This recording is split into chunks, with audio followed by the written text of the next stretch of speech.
All right, welcome to the April 2021 Disability Ministry Video Roundtable from Key Ministry. My name is Beth Golick, and I'm joined by my colleague, Catherine Boyle. Catherine, give a little wave there. There you go. And our subject today is tips and tools for the inclusive Sunday school classroom.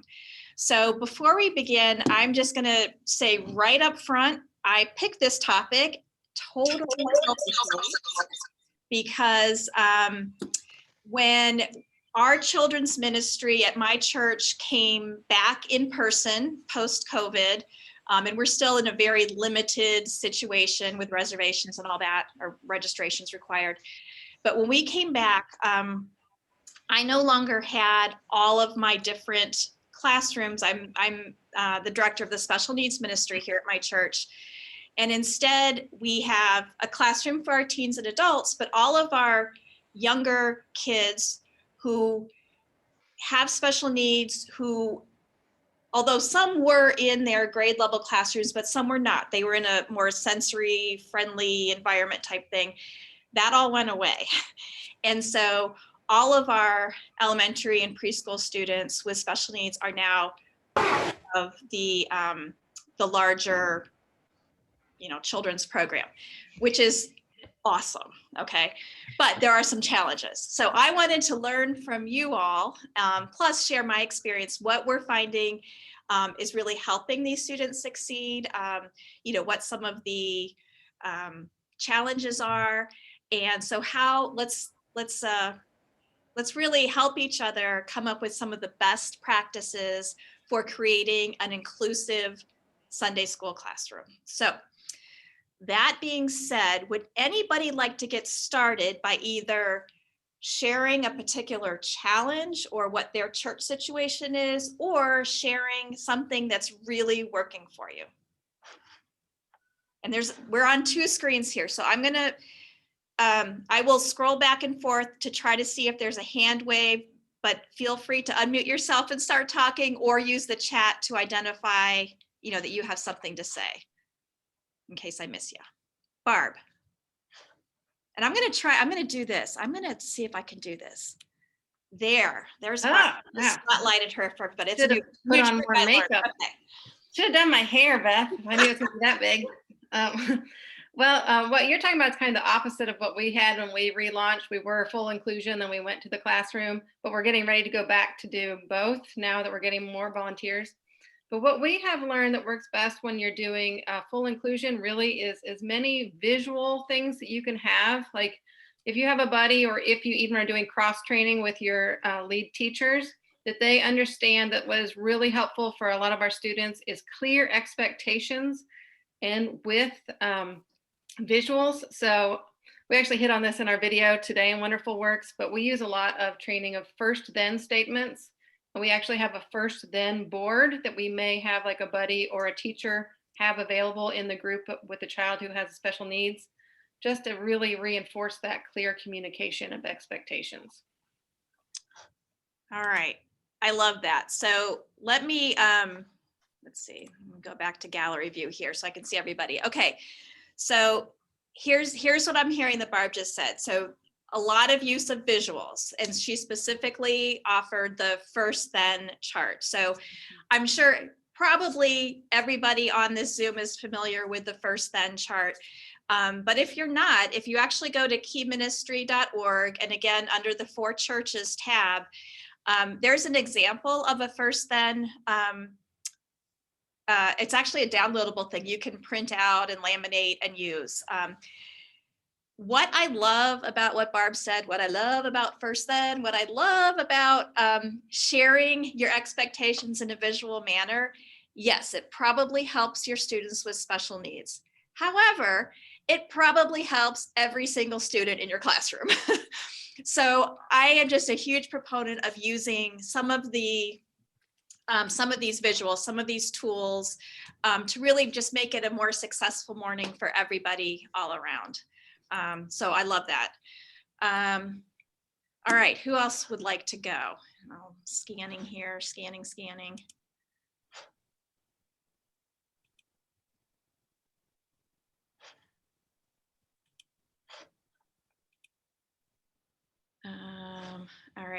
I don't, again, I'm on two screens. So like if I miss you, shout it out. I'll share another idea, a challenge. Oh, we got hands raised. Okay, so never mind. So Bronwyn, and I'm going to highlight you.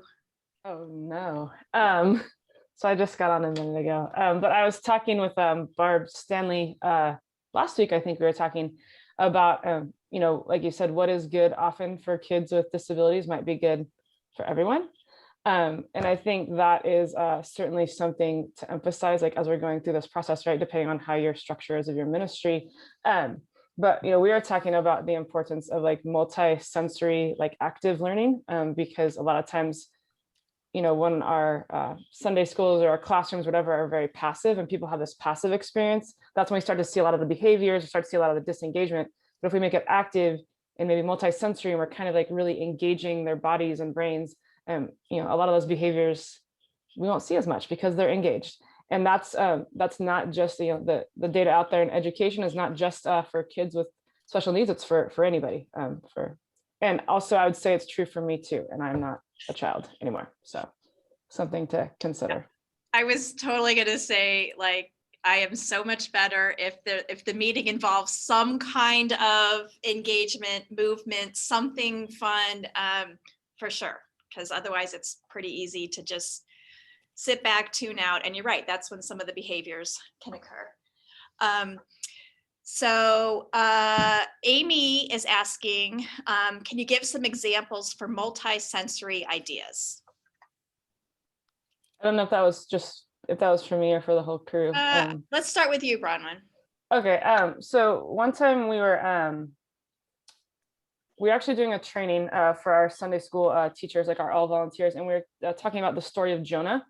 So we're reading through the story of Jonah. So I had them put your finger on where it says Jonah, like take your finger and put it on there, and then okay, he's in a whale. Let's at your table group, draw a picture of a whale. Can you draw Jonah in the whale? Now point to where Jonah is in the whale. What color did you draw Jonah? Like what's he doing in the whale, right? And then of course Jonah, the best part for kids, especially or teenagers or maybe adults, is when Jonah is thrown up out of the fish, right? And so we had everyone crunch down, say, okay, ready, we're getting there, jump out, like you're getting tossed out of the fish, right? So they're experiencing that, right? They're feeling it. So they touch things, they see things, they draw things, they move their bodies. That's just like one example that I could think of. But we've done it a couple of times with different sorts of things. So. Yeah, and I think anytime you can incorporate like moving your body a little bit, even if it's clapping or standing up, regardless of if the child has special needs, especially for some of our younger kids, like that's kind of key to being able to have a successful lesson and a successful morning. All right, I love it. Let's see, Barb, I see your hand is raised, but there was somebody who had their hand raised earlier, and it was Heather. Heather, do you still have something that you would like to say? Just kind of on the same lines, you guys already touched on it, just multi options for seating, whether it would be, at a table or beanbag area or a tent area, just different options for different seating. But that kind of goes on the multi-sensory aspect too. Excellent. So yes, and so let me share, let's see, where am I? I'll spotlight myself here. Let me share again, like what my church is doing right now. So in our large group environment, we are kind of social distancing. So we have our preschoolers are on carpet squares, our elementary kids are in hula hoops, some of our kids are in folding chairs, but for our kids who are sitting, our younger kids who are sitting like in hula hoops, for instance, well, socially distanced hula hoops, it's great. It's awesome. It keeps kids, but there are some kids where being in a hula hoop is just a little bit too much. There's a lot of this going on. And so we've created some other seating arrangements for the kids who are in the age group that need to be on the floor that are working really well. So it could be a taped off area that gives them that visual, but gives them a little bit more room to, dance around and move around and fidget a little bit without without the hula hoop going up in the air. We have, and I should have brought one in, sorry, but these rocker chairs. So they sit on the floor. They're like little plastic. I mean, you had to have kind of a small body to fit into them, but, and that allows that movement that really helps the kid concentrate. Like they need that movement, but that allows them to stay seated and engaged. We have some larger carpeted areas for kids who really kind of need to move around but need that visual boundary. And it works out really well. So those are just 3 ideas of how you can create different kinds of seating. Yes, so Deanna's saying wiggle seat. Yeah, so like even those like squishy things with the, sensory, like gives that sensory input. So those are all ideas for how you can provide alternate seating that really fits the needs of each child. All right, let's see, Barb. I just want to talk about the multisensory teaching for a minute, because one of the things that we always noticed when we do full inclusion is that a lot of our kids are on the autism spectrum. And so they would do okay during the large group, but then once we broke into small group, we would find that the general kids lessons were usually a lot of like symbols, symbolic language, and a lot of socialization between the kids. And it was a lot of the things that our kids on the spectrum struggle with. And this would be when they would either start to act out or they would want to take a break. So we just made adapted curriculum ourselves that they could do during that time that was more engaging for them, that was also very simple. So, and I think that was a huge game changer in our ministry. So I would just encourage you that be aware of the different kids in your ministry where they may have a struggle, and see what you can do to meet them where they are. And all we did for our multisensory, prior to COVID, we had curriculum manipulatives that we would tell a story, everything was laminated and the kids would share and put like the little different things down. After COVID, we were trying to not share curriculum. So we went to a felt board, which is old fashioned, but it's been a huge hit. Because that way the kids can each get 1 or 2 characters that are the only one touching them. They can be part of the story, laying it on there. We make sure that the Bible stories we're telling are concrete. And it has been really, really helpful. That's great. And so again, some of these techniques help all students, but trying to incorporate the concrete language when you're talking about some kind of abstract concepts. So that's a good tool that helps kids of all ages and all learning styles. And then I like how you're bringing back some old school techniques like the felt board. It's fun to change it up, to change up how you're teaching. And it could be, some of the old school things like the felt board, or, like acting out some of the stories. So there's things that we know, like we knew back from maybe when we were kids, but we can actually bring back some of those techniques. I want to note, especially for those that are maybe watching this later, so because you can't see the chat, but so in addition, when we were talking about the different kinds of seating, so Deanna shared wiggle seats and also like a yoga ball seat or an office chair that turns, which reminds me, I've also seen those little plastic, so it almost looks like an egg. You can get them at IKEA actually. And these are again for like the littler ones, but it looks like an egg, but it's cut out, and a child can sit in it and they can spin around.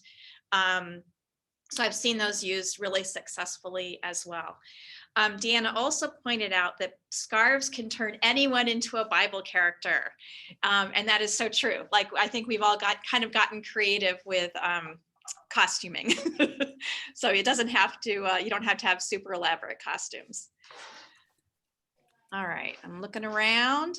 Raise your hand if you have something you want to share. Oh, I'll read from the chat again. Having pictures to go with your lessons is a great way to help make things concrete and relatable. This is from Sarah. You could even Google cartoon images of the stories to print off. then you could give your kiddos that are having trouble paying attention the job of holding and showing the pictures. And sometimes just having a job really changes the game for them. That is absolutely true. And, you know, those of you who are parents know that that's true. If you give somebody the responsibility of, okay, you need to hold this and be ready to whatever, that gives them something to focus on. So I love that. Thank you, Sarah. Also, kind of along those lines, I know when my oldest son was in high school and got diagnosed with ADD, like as a high schooler, one of the accommodations for him was proximity seating, which just means that he is to be seated in a location where he's, closer to the teacher, fewer distractions. So that's something to keep in mind as well, proximity seating. Bronwyn is sharing in the chat. We also try to incorporate stories and illustrations from our own lives into the lessons we are teaching, like how we have seen God work in our personal lives. This has been particularly helpful for our 5th through 9th grade students who appreciate having that personal connection with whomever is teaching. That's a really, really good point. And, really any time we can take these, kind of abstract concepts and make them concrete for the learner, like why does this matter? And what does this mean for your life? That's great. Plus it helps kind of establish those relationships. And I think, the best learning really comes from these relationships. So that's great. Thank you, Bronwyn. Okay, looking around.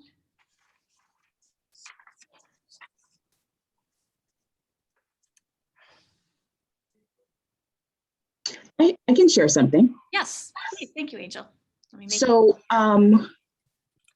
we're still doing Buddy Break virtually, where we're doing virtual. And one of the things that we decided to do, and most of the kids that come to our Buddy Break are more of our higher functioning students with disabilities. And so we tried, because it's a little crazy. So we tried to do Zoom, the animation part of Zoom. You know how that can go crazy. But since there's a few kids and mom is right there, we taught them how to do it. And sometimes we could do activities. We could do the whiteboard where they can draw or, they can, write out an answer. Or sometimes I'll have a coloring sheet and they can color together. Or like right now we're doing the bee attitudes. And so I have like a little bee and each bee has each of the attitudes on there. And so I would say, color in the bee that deals with the attitude that we're doing today and the one we did last week. And so each kid can color in their own bee. So if you have a controlled environment and kids that have the physical ability to do so, it really worked great for them to stay engaged by doing the animation piece in Zoom. All right. So what I'm hearing is kind of using some different, not just teaching techniques, but like participation techniques. And so that sounds really cool, actually. And thank you for bringing up how to do this all in a virtual environment too. Because I guess I'm picturing, my in-person Sunday school over here, but a lot of churches, you're not there yet. Not there yet. So these are things that we still need to think about even in the virtual environment. So thank you, Angel, for sharing that. No problem.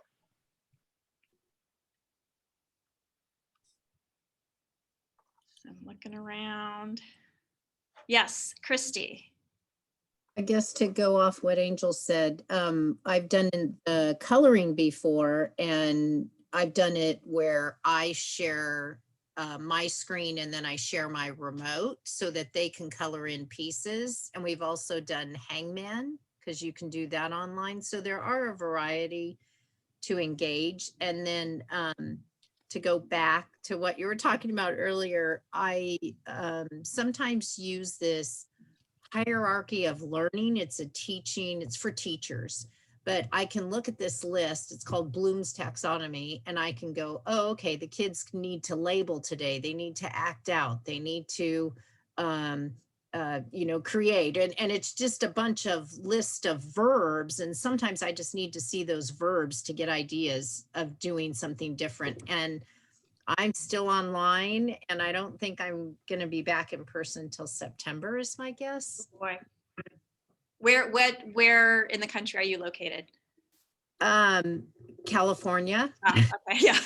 Yeah, she's pretty close to me. Yeah. Yeah, okay. All right. Okay, well, that's great. Thank you. And you're getting a shout out for Bloom's taxonomy in the chat. So thank you. All right, let me look around here. Who else has something to share? I could share a little bit on virtual also. Yeah. Since we went to virtual. It was actually good to hear because we're a lot on virtual. So it was nice to hear that there's other people that are virtual too. We have both in person and virtual. And we have had a ton of fun on the whiteboard where at the end of every lesson, I say anybody who wants to stay can stay and hang out. And we literally have hangout time where they get to do whatever they want on the whiteboard. And in the chat, they request songs and I play songs. And for this grade, my grade that I work with primarily is 3rd through 5th grade. So for that grade to have that free time at the end, I've noticed opens up the next time we meet, there's better relationship, they're more comfortable, they can chat with each other. And then we progress that whiteboard into prayer requests. And so they write their prayer requests on the whiteboard online, so on Zoom. And then I tell the kids, if you want to take on somebody's prayer request, color over it. So they'll put like a colored box over that request and we know that it's taken, and then they kind of take an ownership of that. And then we pray at the end. That is so cool. All right, so I'm hearing a couple different things with that one. So, okay, so I love that you are again using like different techniques to reach, to reach everybody. I love the idea of having that hangout time because some learners are going to feel more comfortable and, really kind of, you're establishing relationships in a slightly, maybe less structured environment that really works for some kids. So you're kind of reaching kids with different types of environments. I love the prayer request thing where they get to color and show. I mean, that's really like establishing community and giving, allowing each participant to, participate. I mean, to, use their gifts and be part of this whole community. That's really cool. Thank you for sharing, Carrie. Love it.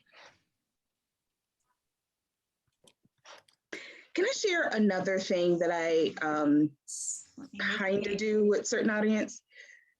Again, we have a range of kids, we have them just a range of abilities, but we do have a Sunday school for our older kids. And sometimes I am I pretend to be a tech guru. Like I geek out on new teaching tools that I find, and I will spend hours just looking for different things I think my kids with support would be able to do. And my new favorite one is Nearpod, which is very well known, hopefully, within educational, mostly elementary, probably middle school, and just trying to figure out ways to adapt it and to utilize it slowly because there's so much with it.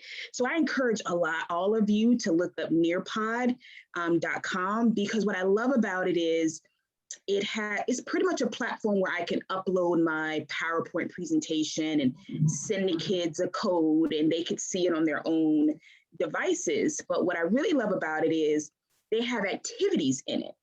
So I can send my kids a link and say, hey, I'll put in the chat. Here's a matching activity where I could have a picture of David and the lion's den, and they would have to match it with that word and that picture. Or it could be as simple as, this is the picture of two things and the number 2, and they just click on those 2 and it matches and it explodes and shows that they got it right. So there's matching, there's fill in the blank, there's a quiz that every time they get it right, their little avatar moves up the mountain. So there's about between 5 to 10 different activities that you can do virtually, and you can do it virtually through Zoom. You can do it live, in person, where it's displayed on your screen and kids have their own devices. And you can also do student pace, where if you want them to do something at home or in preparation for your lesson or as homework, you can send like a student pace where they could do it on their own. You can upload videos too for kids to watch the video, and then you could put a couple questions with it. But it's just another way that we're still in this virtual environment where my kids can be very interactive with me. Again, as long as they have support, and of course, all our kids have their parents right there. So I'm gonna put the website and in the chat for everyone. Okay, great, thank you. Okay, so it's nearpod.com. It sounds Yep. like, or Nearpod is spelled NEAR. Yes, thank you. pod.com. All right. Excellent. Put us back to gallery here. All right, these are good. I love this. Who else would like to share?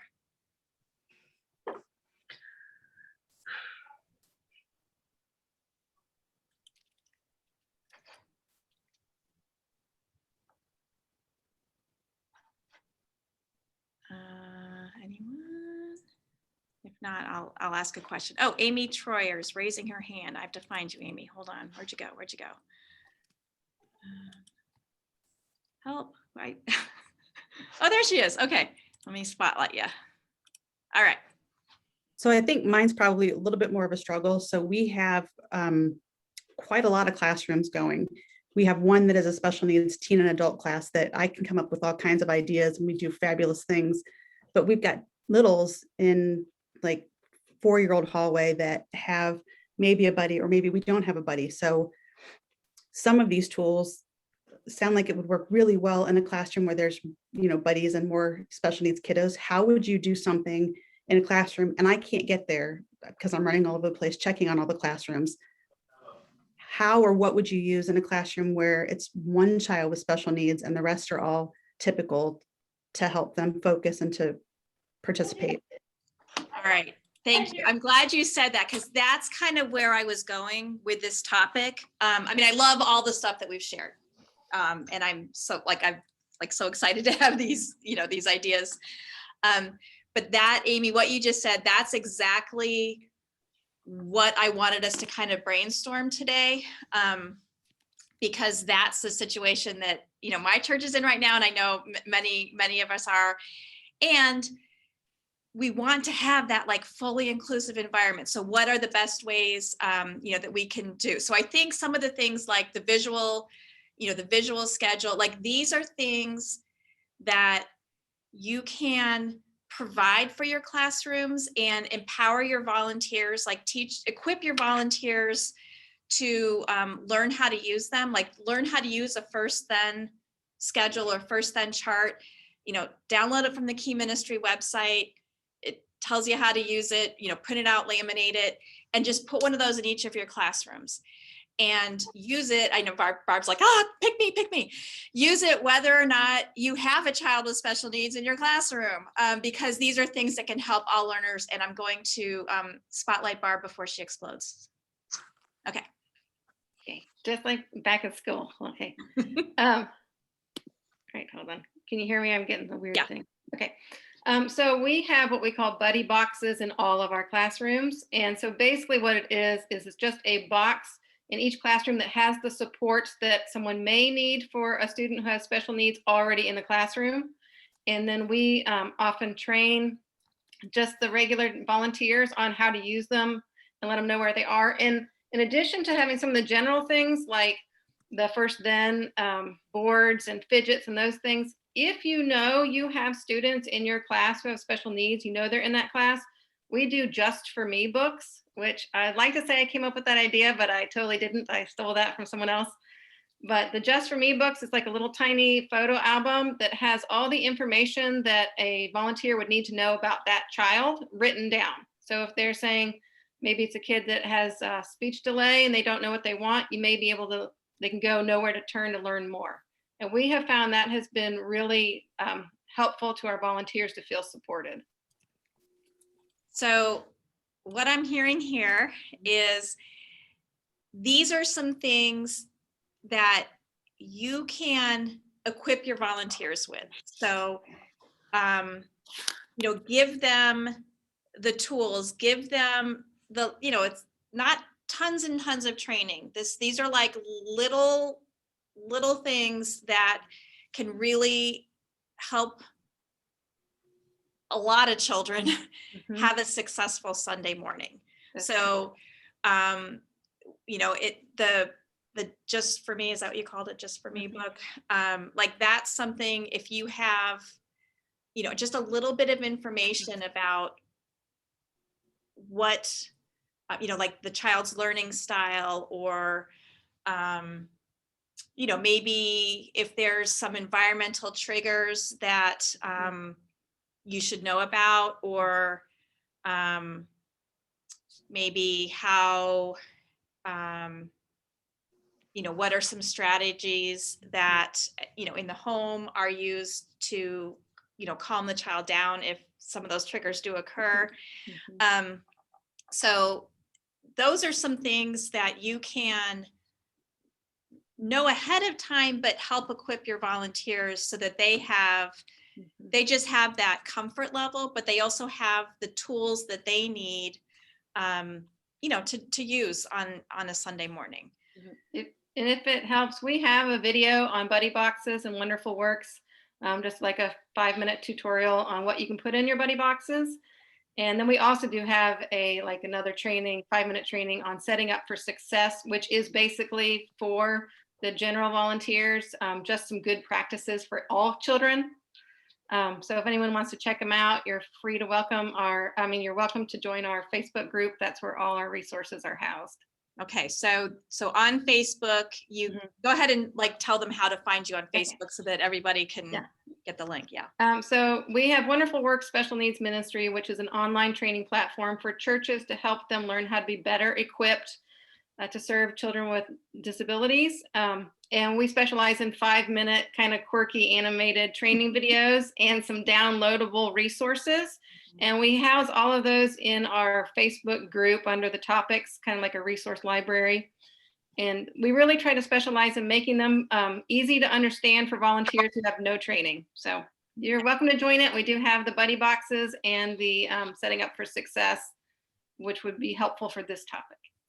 Awesome. So that is something that we, recommend that you check out. So join the Facebook group and look at some of the resources that Barb has to share. All right, Bronwyn. I'd say similar to what Barb said, I think on a not quite as extensive level as those Just For Me books. But we have things, we have these cabinets in all of our classrooms. We haven't actually been in there since last March, but they still exist. As far as you know, you have these things in your. We have, yes, we have these. So we have inside all the cabinets, there's where we keep kind of the first aid in each room. On it, when you open it up, there's a sheet of paper and it says, any child who has an allergy or any child who has something that someone might need to know. We have a child that has epilepsy. And so his mom said, yes, please post these instructions, what happens if he has a seizure. So it's right there and it's helpful. Generally the buddies are there and all this, but maybe they're not right next to their buddy, or maybe there's a sub in that class that has not worked in there in quite some time or doesn't know the child. So they could just open that up and see real quick who in this room might be receiving support and what kind of support they might need, and any additional kind of emergency or instructions you might want right then. So that's kind of a different, it's kind of a different vibe on the Just For Me, but and also I know people are worried about privacy and things like that. We tell the parents, hey, and most of the parents yeah, my child has epilepsy. I want people to know, people to be helpful. And it's up, it's in the first aid stuff. So, other kids can't get to it. The only people that would be accessing it are the volunteers. And they would probably have that information anyway, but if you have volunteers that are, maybe moving through classes or who aren't there quite as frequently, it could be really helpful. Yeah, that's great. And so about the privacy issue, you're not asking for, nor are you sharing diagnoses.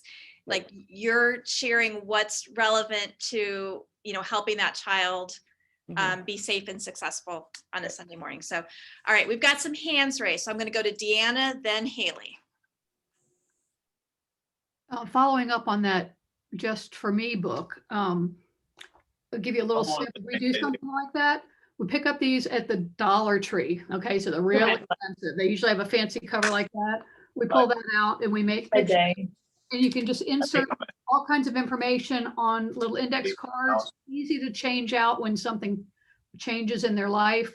So it's got a lot of flexibility to it, easy to grab, easy to hide where we need to, or bring it out when we need to. I love that. That's great. And it doesn't bust your budget. So yeah, that's great.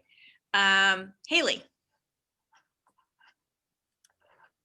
Mine kind of relates to what we were talking about before, but I've been trying to figure out how to like engage with kids who maybe don't learn the best with me just telling a lesson. And I loved all the ideas about like coloring and putting themselves in the stories and those sorts of things.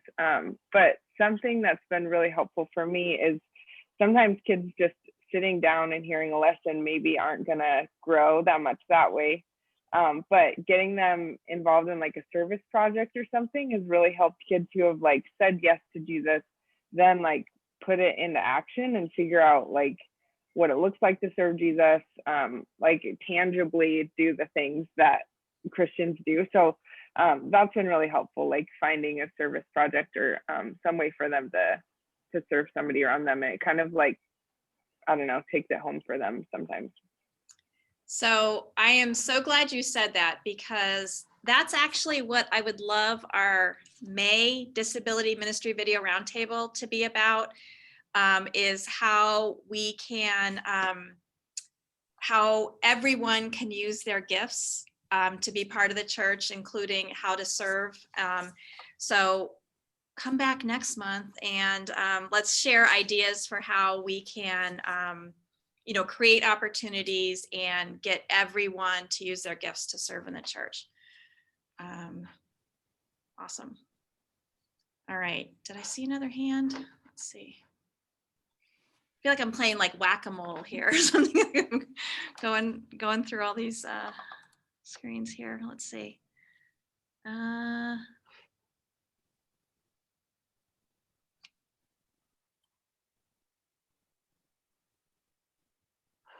I don't see, oh, Janet, okay, I see your hands raised. Your hand is raised, Janet, but I can't find you. There you are. Okay. Yay. Hello, Janet. Hi, how are you? Hi, thank you so much. I'm really enjoying this conversation today. I'm glad that I was able to attend. I've been kind of out of the office for a while, but I am the outreach director for Autism Speaks, and this information is so helpful because I am the champion of our faith-based initiative called Blue Blessings. And so, it's been a project that I've worked on for 3 years. I'm a parent of an autistic son. And so it was birthed out of my experience of attending a ministry that was not inclusive, of supporting my son. And so now that I'm with, one that does, I thought that it was very, very important that I create something specifically for the organization I work with. I've been with Autism Speaks for about 3 years. I'm also their diversity, equity, and inclusion lead for the organization as well. So in creating Blue Blessings, we're always looking for resources, and this has been a project that I've been working on solely. And so it's important for me to make sure that the webpage is relevant. We're in the process of revamping it, and they're giving me the green light to include more resources. And so all of this information is so helpful and wonderful that I want to include it all. So if any of you, have information that is specific to those that support the autism community, please send me an email at janet.williams@autismspeaks.org, and I'll put my email address in the chat box because I would like to include and highlight some of your amazing ministries. So thank you so much for all that you do to support the autism community. Great. Thank you so much for sharing, Janet. And I want to make sure everybody could hear, because I know the audio, at least on my end, kind of went in and out a little bit. But Janet Williams heads up Blue Blessings, which is sort of the ministry piece to Autism Speaks. So she's putting her email address in the chat. It's janet.williams@autismspeaks.org. And so she is very interested in, hearing from ministries that are doing this, that are creating that inclusive inclusive environment. So thanks for being here, Janet. All right. Anybody else? Catherine, help me look and see if anybody else is raising their hand here.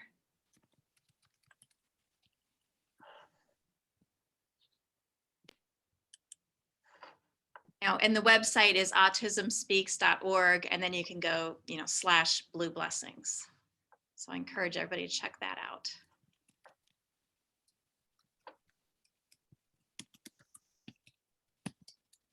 Yes, I was Yes, going to yes. speak Hi, Andrew. only because nobody else is speaking. And I'm only going to say something quickly, just kind of springboarding off of, I think, what Carrie was talking about near the beginning about the whiteboard. Mhm. Now, I'm a parent of kids with special needs, and I educate leaders is sort of what I do. So I'm not in a classroom, but I was just going to say, so when I've done disability awareness nights or mornings in churches, either for children's programs or for the whole church, one thing that I find especially children like is having a Q&A time. And so it kind of puts me in a vulnerable position because I've had children say, well, what is autism? And I've realized I have to have a few, formatted answers for 5-year-olds. But it's really helpful. I find it really helps to, like what she was talking about, is building the relationship with the kids. And especially if you're virtual, that might allow them a little more freedom, at least to even ask questions about things, like whether it's just about biblical things, stories you're teaching them, or about disabilities in particular. Kids are really naturally, of course, they wonder. And I think it really, it gives them a new way of sort of interacting with their teachers that they don't always get to have. And I think it's really, really important what she was talking about and how it gives space for them to really grow their relationship with you as a teacher, as a leader. And I love that them taking ownership of, say, a prayer request. I think that is amazing. Love that. Oh no, did she freeze or did I freeze?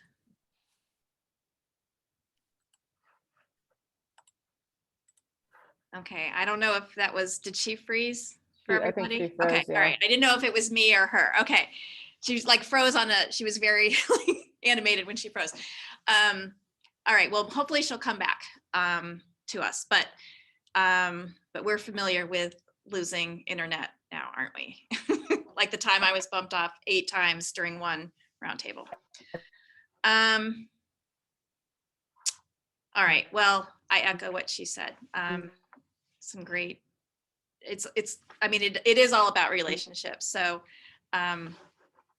so the more you can do to build those relationships, and that means, recognizing that kids have different learning styles, and so we need to reach out to them in different ways. All right. Anybody else? Yes, Heather. Yeah, I had a question if anyone had any suggestions or tips or good experience with peer supports, peer mediated supports, whether that's kind of across the age spectrum. I know generally it probably would work better with older kids, but any insight on that? That's a great question. Would anybody like to share their experience there? Margie. I was just going to say, that's what I was thinking about when we were talking about, oh, I don't have a buddy in the class.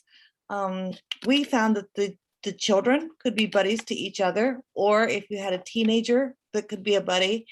And I know in one instance when I was working with a child who had autism, and he wasn't there one Sunday. And so I really took advantage of that and sat down and talked to the other kids and, hey, here's what's going on. Sometimes we don't understand why why suddenly chairs get knocked over or something. But once they understood, it just like made all the difference in the world. And they sort of became buddies on their own. I didn't even have to ask them to, sort of volunteered, oh, you know, I'll play with that child, or I'll do this with that. And so that works to have peers. So just like we talked about, you know, empowering and equipping your volunteers, but really raising up, you know, leaders in your classroom as well from the students. So thank you for sharing that, Margie. Did I see another hand? Don't want to miss anybody. I can give an example, Beth. It's Christy. Oh, good, Christy. Thank you. Let me highlight you here. Ta-da. Okay. You don't have to highlight me. So this kind of goes back to what we did at Easter and then what we're doing weekly, which is on Zoom. But during Easter, we did a Holy Week walk and we walked around the building and we had some stops for the kids, but it was all ran by high schoolers. And so it was really good because what ended up happening is we had kids tell the story to our special needs kids and our special needs families, and as well as whoever else wanted to come. But then they started being interested in volunteering. And even if it's only once a month, there's that connection and just greeting and saying hi. We have one boy, now this is online in Zoom. We have one boy who's faithful and showing up, and he's a high schooler, and sure, he's doing it partly for community service, but he really does have a heart. And so the peer encouragement really has been great in that way. And then lastly, we had one of our disability students' parent pass away. And so they all, whether they're in the class or they're high school volunteers, have been extremely compassionate and trying to show support in whatever way. And whether it's writing a letter or a phone call, it's been very encouraging. And I actually think it's almost more effective than having an older adult in there. So. Yeah, that's a good point. Having the peers. Yeah, that's good. Thank you. All right, it looks like, okay, Deanna. On the peer thing, I was just looking on my other computer to find it. I came across some material put out by OAR, Organization for Autism Research, and they have a Kit for Kids peer education program with printouts that are for different grade levels. There's a K1, 2, 3, 4, 5, different age groups. And so it's addressed in their language, how to get to know those kids in your class that are different, particularly with autism. Great questions, good visuals, and very simply laid out. So I would recommend that. That's great. Thank you. What was the resource called? Kit for Kids, like a package, Kit for Kids peer education program. I'll see if I can find a link here. And the friendship tip sheets are the specific things I'm talking about. And it also has this whole program for going in and actively teaching your students about it. This is a little more passive, a little lower key, but I've tried to provide these to all my elementary leaders. Awesome. Thank you. All right. I accidentally lowered somebody's hand, I think, but Haley, your hand is up. Yeah, I liked who somebody just said, like sometimes another kid with a disability can help, just help another kid with disability. I think sometimes we overlook their gifts. And so just thinking like I went to camp with a couple girls, and one had Down syndrome, one had autism, and they were just like, sometimes like getting encouragement from the other person who also has a disability like is more helpful than me trying to encourage them to do something.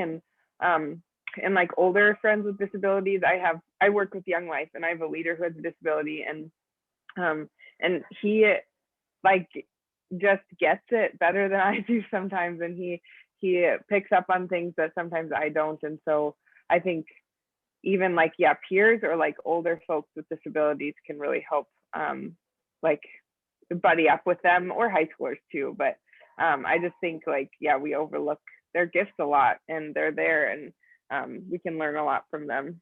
Absolutely. And I think Young Life Capernaum does a really good job of raising leaders from, or at least our local one, like that's really a goal, is to raise leaders up from the participants. And yeah, so we'll, I definitely want to talk about this more in May for sure.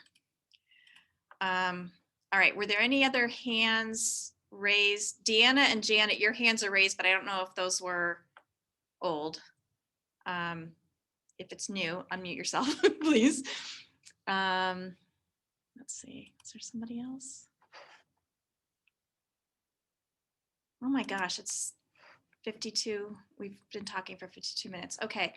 Deanna shared in the chat, researchautism.org, resources/kit for kids. So that looks like something to check out. So just go to researchautism.org and you can probably find it on there. All right, well, I think everybody got a chance to ask or contribute that wanted to, hopefully. If not, raise your hand right now. But thank you so much, everybody. This was a great conversation today. Again, this will be on our website, keyministry.org, and you'll be able to find it under the For Churches tab. Do check out our events page as well, because we will be adding more roundtables and webinars all the time. And I just thank you all for being here today. I always love learning from you. So thank you, and we will see you next time.